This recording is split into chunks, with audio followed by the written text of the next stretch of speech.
আসসালামু আলাইকুম, আপনাদেরকে স্বাগত জানাচ্ছি বিডিএইচআরএম এর নতুন একটি ভিডিওতে। গত 10 আগস্ট 2025 এনবিআর থেকে একটি প্রেস রিলিজ করা হয়েছে এবং সেখানে বলা হয়েছে জিরো রিটার্ন দাখিল আইনত দণ্ডনীয়। আসলে এটি কি? আমরা সকলেই অলমোস্ট ম্যাক্সিমাম পিপল যাদের আমাদের ট্যাক্স কোনো নলেজ নেই এবং আমাদের যাদের ইনকাম ট্যাক্সেবল ইনকামের কম, তারা অনেকেই বলে থাকি জিরো রিটার্ন দিয়ে দিন, জিরো রিটার্ন দিয়ে দিন।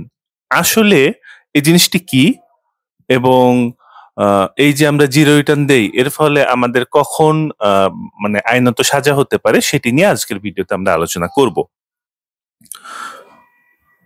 শুরুতেই এনবিআর বলেছে সামাজিক যোগাযোগ মাধ্যমে জিরো রিটার্ন দাখিল বিষয়ে কতিপয় ভ্রান্ত ধারণা প্রসূত পোস্ট জাতীয় রাজস্ব বোর্ডের নজরে এসেছে। সামাজিক যোগাযোগ মাধ্যমের এ সকল পোস্টে রিটার্ন পূরণের সবকটি ঘর শূন্য হিসেবে পূরণ করে রিটার্ন দাখিল করা যায় মর্মে ভ্রান্ত ধারণা প্রচার করা হচ্ছে। এই সকল ভ্রান্ত ধারণার বশবর্তী হয়ে কোন কোন করদাতা তাদের আয়কর রিটার্নে আয়, ব্যয়, সম্পদ ও দায়ের বিষয়ে অসত্য ঘোষণা প্রদান করে আসছেন বলে জানা যায়।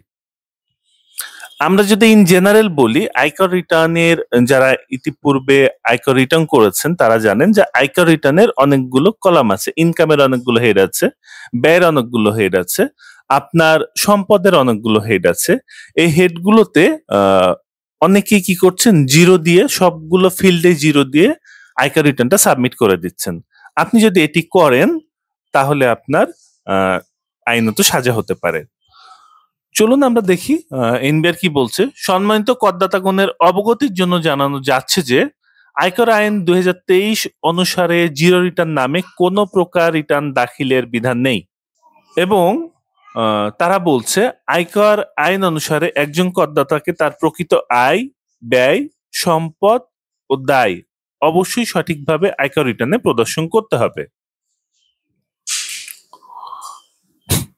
এবং আপনি যদি এটি না করেন তাহলে আয়কর রিটার্নের 2023 এর 312 ও 313 ধারা অনুসারে করদাতাকে 5 বছর পর্যন্ত কারাদণ্ড প্রদানের বিধান রয়েছে।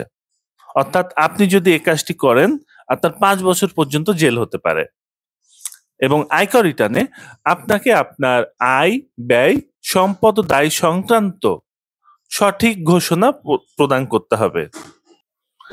এনবিআর এই সার্কুলারে ইনশিওর করেছে আপনার প্রকৃত আয়ের পরিমাণ যদি করযোগ্য আয়ের কম হয় তাহলে আপনাকে কোনো ট্যাক্স পরিশোধ করতে হবে না। আপনি কিভাবে আপনার করযোগ্য আয় বের করবেন এ নিয়ে ভিডিও অলরেডি আমাদের চ্যানেলে আছে, ভিডিও লিংক আমরা ডেসক্রিপশন বক্সে দিয়ে দেব, চাইলে দেখে নিতে পারেন। কিন্তু আপনার যদি করযোগ্য আয় নাও হয় তারপরও আপনাকে আপনার প্রকৃত আয়, ব্যয়, সম্পদ, দায় এগুলো দেখিয়ে আপনার রিটার্ন সাবমিট করতে হবে। এই ফিল্ডগুলোতে জিরো দেবার কোনো সুযোগ নেই। এবং সবার শেষে এনবিআর সকলের কাছে একটি অনুরোধ করেছেন প্রকৃতভাবে এবং সঠিকভাবে আপনার আয়কর রিটার্ন সাবমিট করার জন্য। বর্তমান নিয়ম অনুসারে সকল নাগরিককে ই রিটার্ন সাবমিট করতে হবে। যাদের ইটিন আছে তাদের সকলকেই ই রিটার্ন সাবমিট করতে হবে। আগে যেভাবে ম্যানুয়ালি হাতে লিখে বা কম্পিউটারে করে আপনারা ট্যাক্স রিটার্ন সাবমিট করতেন, সেটি সুযোগ এই যে আমরা এখন যে রিটার্ন দিব এখানে নেই। আপনাকে ই রিটার্নই সাবমিট করতে হবে এবং আমরা যখন ই রিটার্ন সাবমিট করব তখন এভাবে এই যে ইনকামের কিছু আপনি ফিল্ড পাবেন আপনার ইনকাম দেওয়ার জন্য এবং আপনার এক্সপেন্ডিচার দেওয়ার জন্য কিছু ফিল্ড পাবেন।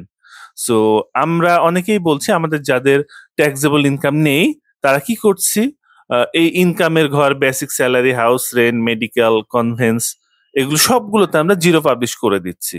হ্যাঁ, আপনার আরো কোনো ইনকাম ক্যাটাগরি থাকতে পারে, সেগুলো অ্যাড মোরে ক্লিক করে আপনি নিয়ে নেবেন। আপনার বিজনেস হলে আপনি সেভাবে দেখাবেন, বা আপনি যদি বেকার হন তো ডেফিনেটলি আপনার খাবার দাবারের জন্য আপনার ফ্যামিলির কেউ আপনাকে সাপোর্ট করছে। সো এই ফিল্ডগুলো আপনাকে সঠিকভাবে পূরণ করতে হবে। আপনার ইনকাম জিরো দেখানোর কোনো সুযোগ নেই। ঠিক একইভাবে আমরা অনেকে এক্সপেন্ডিচার ফিল্ডে জিরো দিয়ে দিচ্ছি। এই যে ফুড বাবদ কোনো খরচ নেই, জিরো দেখিয়ে দিচ্ছেন, বাট আলটিমেটলি আপনি তো না খেয়ে বাঁচতে পারবেন না। তাই আপনি যখন ট্যাক্স রিটার্ন সাবমিট করবেন তখন এই ফিল্ডগুলো প্রপারলি ফিল আপ করে দেন আপনি ট্যাক্স রিটার্ন সাবমিট করবেন। সো ইন ফিউচারে আমরা ট্যাক্স রিটার্ন সাবমিট আপনি কিভাবে অনলাইনে করবেন বা আপনি কিভাবে অনলাইনে এই রিটার্ন সাবমিট করবেন এই নিয়ে ভিডিও আনবো, বা আপনি গুগল করলে অনেক কিছু পেয়ে যাবেন। সো আপনি যখন আপনার ট্যাক্স রিটার্ন সাবমিট করবেন তখন অবশ্যই এ বিষয়ে সতর্ক থাকবেন, প্রয়োজনে অভিজ্ঞদের পরামর্শ নেবেন। আজকের ভিডিওতে এ পর্যন্তই। বিডিএইচআরএম এর সাথেই থাকুন। সকলকে ধন্যবাদ।